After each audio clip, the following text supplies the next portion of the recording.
میرے نبی پاک صلی اللہ علیہ وسلم کا فرمان ہے، مصطفیٰ کریم نے فرمایا تو رب کی رضا کے لیے جھک جا، تو اللہ کے لیے جھک جا، رب تجھے عزت عطا فرما دے گا۔ تو توحید کا پہلا سبق یہ ہے کہ اللہ کے سامنے جھکنا ہے، کسی اور کے سامنے۔ معین الملت والدین عطا رسول ہند الولی حضرت خواجہ معین الدین چشتی اجمیری رحمت اللہ تعالی علیہ فرماتے میں حج کے لیے گیا، جب میں مینا مزدلفہ عرفات میں گیا تو ایک آدمی کو میں نے لبیک کہتے دیکھا۔ عقیدہ مسلمان کا رب ایک ہے، میرا رب ایک ہے، میرا رب ایک ہے، میرا مالک ایک ہے، وحدہ لا شریک ایک ہے میرا اللہ۔ فرماتے میں نے اس شخص کو دیکھا لبیک لبیک لبیک پکارتا، وہ آدمی جب لبیک کہتا تو جواب آتا لا لبیک، تو غیر حاضر ہے، پھر کہتا میں حاضر ہوں، پھر آواز آتی تو غیر حاضر ہے۔ حضرت خواجہ معین الدین اجمیری علیہ رحمہ فرماتے میں نے مجمع سے بازو پکڑ کے باہر نکالا، میں نے کہا بھائی تجھے پتا ہے جب تو لبیک کہتا ہے تو جواب آتا ہے لا لبیک، تو غیر حاضر ہے، تجھے پتا ہے؟ اب فرماتے وہ رو پڑا، کہنے لگا معین الدین مجھے پتا ہے۔ میں نے کہا اچھا؟ کہنے لگا حضور 24 سال بیت گئے، میں ہر سال حج کرنے آتا ہوں،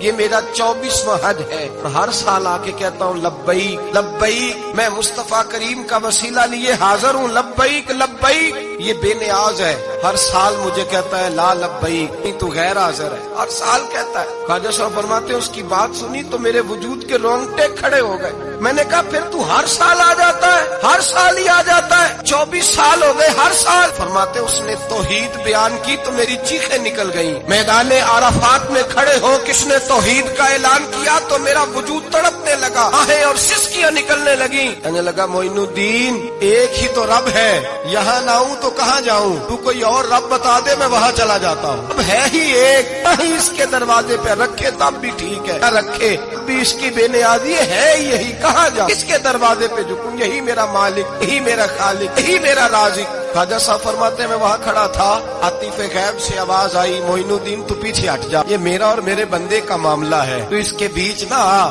اگر میں نے ایک دفعہ بھی کہہ دیا کہ تو حاضر ہے تو یہ اگلے سال آئے گا نہیں، مجھے اس کا آنا پسند ہی بڑا ہے، 24 سال ہو گئے، اس کا بھی حج قبول فرمایا ہے، اس کی لبیک کی برکت سے قبول فرمایا۔ بھائی یاد رکھیں اور سمجھیں، توحید یہ ہے کہ میں تیرا ہوں، اے اللہ میں مالک میں تیرا ہوں، میں کدھر جاؤں؟ تیرے اعلیٰ حضرت فاضل بریلوی رحمت اللہ علیہ کے والد گرامی کی خوبصورت بات فرماتے مجھے دعا مانگنے کا طریقہ میری بیوی نے سکھایا۔ حضرت کس طرح؟ فرمانے لگے ایک دن مجھے اس نے کوئی کام کہا، کوئی ضرورت گھر کی بتائی، تو میں نے کہا میرے پاس پیسے نہیں ہیں، کچھ دنوں میں دے دوں گا، عورتوں کا مزاج ہوتا ہے، گھر کے کام انہوں نے بتانے ہوتے۔ 2-4 دن کے بعد کہنے لگی حضرت ایک کام کہا تھا، فرمانے لگی ابھی جیب میں پیسے نہیں ہیں، ذرا آتے ہیں تو کچھ کر دیتا۔ 2-4 دن کے بعد پھر عرض کرتی حضور وہ میں نے کچھ گزارش کی تھی، فرماتے مجھے غصہ آیا، ناراض ہوا، میں نے کہا تو بار بار کہتی رہتی ہے، تجھے بتایا تو